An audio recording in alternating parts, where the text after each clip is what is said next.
Seat double layer ലെതറാണ്.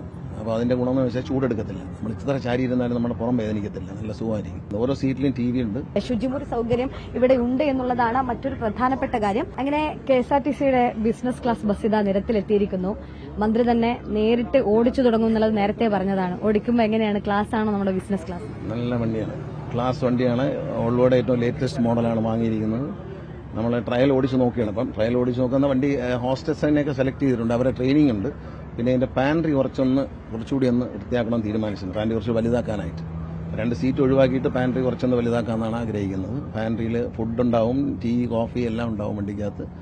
പിന്നെ നമ്മുടെ മിൽമ ഉൽപ്പന്നങ്ങൾ അങ്ങനെയുള്ള സാധനങ്ങളൊക്കെ കൊടുക്കാം. ഐസ്ക്രീം കൊടുക്കാൻ പറ്റും. ഫ്രീസറൊക്കെ ഉണ്ട് വണ്ടിക്കകത്ത്. എല്ലാം ഇമ്പോർട്ടൻറ്റ് മെഷീൻസ് ആണ് വെച്ചിരിക്കുന്നത്. ബയോ ടോയ്ലറ്റ് ഉണ്ട്. സീറ്റ് ഡബിൾ ലെയർ ലെതറാണ്. അപ്പോൾ അതിന്റെ ഗുണമെന്ന് വെച്ചാൽ ചൂടെടുക്കത്തില്ല. നമ്മൾ ഇത്ര ചാരി ഇരുന്നാലും നമ്മുടെ പുറം വേദനിക്കത്തില്ല, നല്ല സുഖമായിരിക്കും. അതിനുള്ള ഏറ്റവും സ്പെഷ്യൽ സീറ്റാണ് ഉണ്ടാക്കിയത്. ഓരോ സീറ്റിലും TV ഉണ്ട്. അപ്പോൾ ഓരോ സീറ്റിലും TV എന്ന് പറയുമ്പോൾ ആ TVയുടെ ഒരു നമുക്ക് നമ്മുടെ ഫോണുമായിട്ട് അതിനെ ഹോട്ട്സ്പോട്ട് ചെയ്യാം. ഇഷ്ടമുള്ള പ്രോഗ്രാം അതിൽ നിന്ന് നമുക്ക് സ്മാർട്ട് TV ആണ് സെലക്ട് ചെയ്യാം. പിന്നെ ബ്ലൂടൂത്ത് ഹെഡ്ഫോൺ ഉപയോഗിച്ചിട്ട് അതിനെ കണക്ട് ചെയ്യുകയും ചെയ്യാം. അവരവരെ ബ്ലൂടൂത്ത് ഹെഡ്ഫോൺ ഉപയോഗിച്ച് കണക്ട് ചെയ്യാം. ഒരു നമ്മൾ പൊതുവായിട്ട് ഹെഡ്ഫോൺ കൊടുക്കുമ്പോൾ ഹൈജീനിന്റെ ഒരു പ്രശ്നം വരും. അപ്പോൾ അതുകൊണ്ടാണ് അവരവരുടെ ഇത് ഉപയോഗിച്ച് തന്നെ ചെയ്യാൻ പറ്റും. അപ്പോൾ അങ്ങനെ എല്ലാ സൗകര്യങ്ങളും ഉണ്ട്. പിന്നെ ട്രിവാൻഡ്രത്ത് നിന്ന് കൊച്ചിയിലേക്കാണ് ഇപ്പോൾ പോകുന്നത്. മെയിനായിട്ട് ഒരുപാട് ആൾക്കാരെ ഈ കാറിൽ പോകുന്ന ആളുകളെ ആകർഷിച്ച് ഇതിലേക്ക് കയറ്റുക എന്നുള്ളതാണ്. ഇപ്പോൾ KSRTC ഒരു പരിധി വരെ വിജയിക്കാൻ കാരണം കാറിൽ യാത്രക്കാരായിട്ടുള്ള ആളുകളെ ആകർഷിച്ച് KSRTCയിൽ കൊണ്ടുവരാൻ കഴിഞ്ഞതുകൊണ്ടാണ്. 2 വർഷം കൊണ്ട് KSRTCയുടെ ശരാശരി കളക്ഷൻ 6 കോടി രൂപയിൽ നിന്ന് 8 കോടിയിലേക്ക് ഉണ്ട്. 6.5 കോടിയിൽ കിടന്നാണ്. അതിന് ശരാശരി ദൈനംദിന കളക്ഷൻ 8 കോടിയിലേക്ക് കൊണ്ടുവരാൻ കഴിഞ്ഞു. പല ദിവസങ്ങളിലും 9 കോടിക്ക് മുകളിലേക്ക് പല ദിവസവും പോകാറുണ്ട്. എന്നാലും ശരാശരി എടുക്കുമ്പോൾ 8 കോടി 8.25 കോടി രൂപ നമുക്ക് വരുന്നുണ്ട്. അത് ഈ ബസ് വിട്ടുപോയാൽ ബസ്സിലേക്ക് ആകർഷിച്ചതുകൊണ്ടാണ്. ഇനിയും അടുത്തതെന്ന് പറഞ്ഞാൽ ഇത് ബസ് അതിനേക്കാൾ കുറച്ചുകൂടി ക്ലാസ് വണ്ടിയായിട്ട് പോകുന്ന ആൾക്കാരുണ്ട്. ഒരു 10-45 ലക്ഷം രൂപയുടെ വണ്ടി ഓടിച്ചു പോകുന്നവരുണ്ട്. അഡ്വക്കേറ്റ്സ്, ഡോക്ടർമാർ, ഇങ്ങനെയുള്ള ആ കാറ്റഗറിയിലുള്ളവരെയും കൂടി ഇങ്ങോട്ട്. ഇപ്പോൾ ട്രിവാൻഡ്രത്ത് നിന്ന് തന്നെ ഒരുപാട് അഡ്വക്കേറ്റ്സ് രാവിലെ ഹൈക്കോടതിയിൽ പ്രാക്ടീസ് ചെയ്യാൻ വേണ്ടി പോകുന്നു. അവർ രാവിലെ 5:30 കയറിയാൽ 9-9:30 അവിടെ എത്തുകയും 10 മണിക്ക് കോടതിയിൽ കയറുകയും ചെയ്യാം എന്നുള്ളതാണ് അതിന്റെ. എനിക്ക് തോന്നുന്നു ദീർഘദൂര യാത്രക്കാരെ സംബന്ധിച്ചിടത്തോളം ഏറ്റവും പ്രധാനപ്പെട്ട ഒന്ന് ടോയ്ലറ്റ് സംവിധാനങ്ങളായിരുന്നു, മറ്റൊന്ന് ഭക്ഷണമായിരുന്നു, വേറൊന്ന് വേഗത്തിലെത്താമെന്നുള്ളത് കൂടിയാണ്. ഇത് 3 ഇതിനകത്തുണ്ട്. ഭക്ഷണമുണ്ട്, ടോയ്ലറ്റ് സൗകര്യമുണ്ട്. അതെല്ലാം നന്നായിട്ട് സൂക്ഷിച്ചാൽ മതി എന്നുള്ളൊരു പ്രാർത്ഥനയുള്ളൂ. പിന്നെ ടോയ്ലറ്റ് സൗകര്യമുണ്ട്, അതുപോലെ വേഗത്തിലെത്തും. കാരണം എങ്ങും നിർത്തില്ലല്ലോ. തിരുവനന്തപുരം വിട്ടാൽ കൊല്ലം ബൈപ്പാസ്, ആലപ്പുഴ ബൈപ്പാസ്, എറണാകുളം. ട്രിവാൻഡ്രത്ത് 36 സീറ്റും 38 സീറ്റാണ് ഇപ്പോൾ നമ്മൾ റിമൂവ് ചെയ്യും. 36 സീറ്റ് ഉള്ളതെങ്കിൽ 36 സീറ്റും ഫുള്ളായാൽ പിന്നെ നോൺ സ്റ്റോപ്പാണ്. പിന്നെ വണ്ടി എറണാകുളത്ത് നിർത്തുള്ളൂ. ആളുകൾ ഭയങ്കര എക്സൈറ്റഡ് ആണ്. അപ്പോൾ ഇനി കൂടുതൽ സർവീസുകൾ കൊച്ചിയിൽ മാത്രമല്ല, അങ്ങ് മലബാറിലോട്ട് പോകുന്ന ആളുകളൊക്കെ ഉണ്ട്. അപ്പൊ അങ്ങോട്ടേക്ക് ഉണ്ടാവില്ല? തീർച്ചയായിട്ടും കാസർഗോഡ് വരെ ഇത്തരം വണ്ടികൾ ഓടിക്കണം. ആളുകളെ ഈ റോഡ് പണി തീരുന്നതോടുകൂടി ഇത്തരം വണ്ടികളുടെ എണ്ണം കൂടുകയും KSRTCക്കും നാട്ടുകാർക്കും വലിയൊരു ഉപകാരപ്രദമാവുകയും ചെയ്യും. ഇതൊരു ട്രെൻഡായി മാറുകയും ഇന്ത്യയിൽ മുഴുവൻ ഇത്തരത്തിലുള്ള വണ്ടിക്ക് ഒരു വലിയ ഡിമാൻഡ് വരികയും ചെയ്യും. നമ്മളാണ് ഇന്ത്യയിൽ ആദ്യമായി ഒരു ഓൾവോ ബസ്, ഒരു പബ്ലിക് ട്രാൻസ്പോർട്ട് സിസ്റ്റം വാങ്ങുന്നത് കേരളത്തിലാണ്. 2001 ഞാൻ KSRTCയുടെ മന്ത്രിയായിരിക്കുമ്പോഴാണ്. അതിനുശേഷം ഈ മോഡലിലുള്ള വണ്ടി വരുന്ന ആദ്യമാണ്. ഇത് ഇന്ത്യയിൽ ഒരു ട്രെൻഡായിട്ട് മാറുമെന്നാണ് ഞാൻ വിശ്വസിക്കുന്നത്.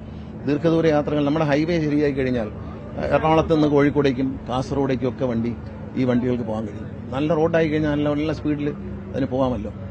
വോൾവോയുടെ ആഡംബര ബസ്സിനെ അടിസ്ഥാനമാക്കിയാണ് ഇതാ ബിസിനസ് ക്ലാസ് ബസ്സും ഒരുങ്ങിയിട്ടുള്ളത്. സാധാരണ രീതിയിൽ ഇങ്ങനെ 2 ഭാഗങ്ങളിലും 2 സീറ്റിംഗ് അറേഞ്ച്മെന്റായി അങ്ങനെയാണ് ലേഔട്ട്, ഇപ്പോൾ സിറ്റിംഗ് ലേഔട്ട് ക്രമീകരിച്ചിരിക്കുന്നത്. അങ്ങനെ 35 സീറ്റുകളാണ് ഉണ്ടാവുക.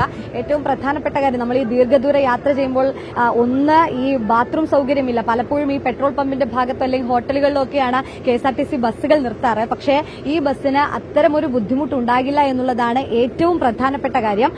മറ്റൊന്ന്, ഈ സീറ്റുകൾ പൂർണ്ണമായും ചായ്ക്കാൻ കഴിയുന്ന രീതിയിലാണ്. ഒരാൾക്ക് കിടന്ന് ഉറങ്ങിപ്പോകാൻ കഴിയുന്ന രീതിയിൽ പൂർണ്ണമായും ഇത് ചായ്ക്കാൻ കഴിയും. ലെതർ കോട്ടിങ്ങോട് കൂടിയാണ്. മറ്റൊന്നിതാ ഇതുപോലുള്ള സ്ക്രീനുകൾ ഇവിടെ സംവിധാനങ്ങൾ ഒരുക്കിയിട്ടുണ്ട്. ഇനിയിപ്പോൾ നമുക്ക് നമ്മുടെ ഹോട്ട്സ്പോട്ടുമായി കണക്ട് ചെയ്തുകൊണ്ട് നമുക്ക് എന്ത് സിനിമ കാണണമെങ്കിലോ അങ്ങനെ എന്ത് സംവിധാനങ്ങൾ വേണമെങ്കിലോ ഇതിൽ കാണാം, ഈ സ്ക്രീൻ വഴി കാണാമെന്നുള്ളതാണ് മറ്റൊരു പ്രത്യേകത. നേരത്തെ ഞാൻ പറഞ്ഞതുപോലെ ടോയ്ലറ്റ് സംവിധാനം ഇതിലേക്ക് താഴേക്ക് ഇറങ്ങിക്കഴിഞ്ഞാൽ ടോയ്ലറ്റ്, ശുചിമുറി സൗകര്യം ഇവിടെ ഉണ്ട് എന്നുള്ളതാണ് എന്നുള്ളതാണ് മറ്റൊരു പ്രധാനപ്പെട്ട കാര്യം. കൃത്യമായ ഒരു ശുചിമുറി നമുക്ക് കാണിക്കാൻ കഴിയുമെങ്കിൽ ഇതാ ഇങ്ങനെ ഒരു ശുചിമുറി സംവിധാനം ഇവിടെയുണ്ട്. അതുകൊണ്ട് തന്നെ മറ്റു ബുദ്ധിമുട്ടുകളൊന്നും തന്നെ ആർക്കും ഈ ഒരു വാഹനം പെട്രോൾ പമ്പിലേക്ക് ഇറങ്ങേണ്ട സാഹചര്യമോ അങ്ങനെയൊന്നും ഉണ്ടാകില്ല എന്നുള്ളതാണ് മനസ്സിലാക്കാൻ കഴിയുന്നത്. അങ്ങനെ എല്ലാ സൗകര്യങ്ങളോടും കൂടി തന്നെയാണ് ഈ ബിസിനസ് ക്ലാസ് ബസ് ഒരുങ്ങിയിട്ടുള്ളത്. ഇനിയും നിരവധി കാര്യങ്ങൾ ഇതിൽ വരാനുണ്ട് എന്നുള്ളതാണ് മന്ത്രി തന്നെ പറഞ്ഞിരിക്കുന്നത്. ഏതായാലും മന്ത്രി നേരിട്ട് തന്നെ വാഹനം ഓടിച്ച് അതൊരു ക്ലാസ് ആയിട്ടുണ്ട് ഈ വാഹനം എന്നുള്ളത് അറിയിക്കുകയും ചെയ്തിട്ടുണ്ട്. ഏതായാലും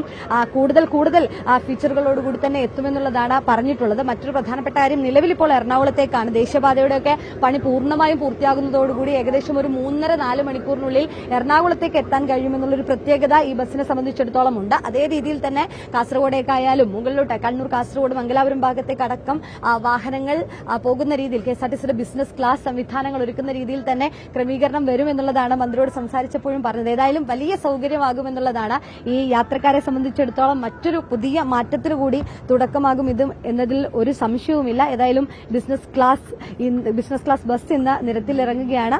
വലിയ ഫീച്ചറുകളോടുകൂടി ആളുകൾക്ക് വലിയ സംവിധാനങ്ങളോടുകൂടി തന്നെയാണ് ഈ ബസ് ഒരുങ്ങുന്നതെന്നൊരു പ്രത്യേകത കൂടിയുണ്ട്. ഏതായാലും ഇതാണ് കെഎസ്ആർടിസിയുടെ business class bus. Video journalist ജിനീഷിനൊപ്പം reporter Sunisha in reporter Thiruvananthapuram.